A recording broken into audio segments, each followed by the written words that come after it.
The anger from those students and parents in South Florida echoed around the country. Thousands of students from Washington State to Washington, D.C. walked out of school yesterday demanding stricter gun control laws. More than 1,000 people rallied outside the state capitol in Tallahassee, Florida, while students from Stoneman Douglas High lobbied their state lawmakers. Adriana Diaz is in Tallahassee with that part of the story. Adriana, good morning. Good morning. We sat in 3 of those meetings between students and lawmakers, and the teenagers asked them pointed questions about their positions on assault rifles and school security. That group arrived early this morning back in Parkland by bus, and in their short time here, they made sure their message was heard.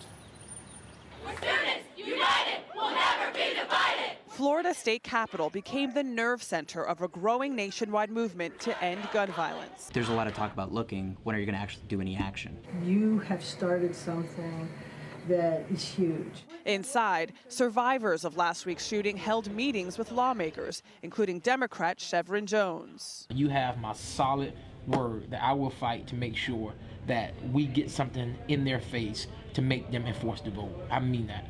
Answers from other legislators, like Republican Senate President Joe Negron, weren't as decisive. It's an AR-15, which was constructed to kill.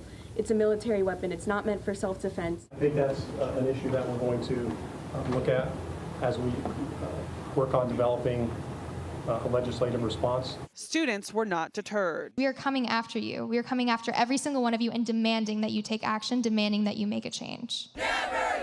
By noon, more than 1,000 protesters converged outside the Capitol, raising the volume on their demands. If we are going to protect our future, why are we not protecting our children? No more fear. Solidarity was displayed nationwide with staged walkouts, lie-ins, and marches from Maryland. Some sort of common sense gun control legislation needs to be passed into law because far too many innocent people have been killed. To Minnesota. I'm marching because I got to school to learn, not to be shot. I'm marching because we students deserve to feel safe in our schools. State lawmakers on both sides of the aisle are working on legislation that would increase funding for mental health in schools and limit access to assault rifles, but not ban them. The sheriff in Broward County, where Parkland is, announced that going forward, deputies will be armed with rifles at county schools. John? Adriana, thanks.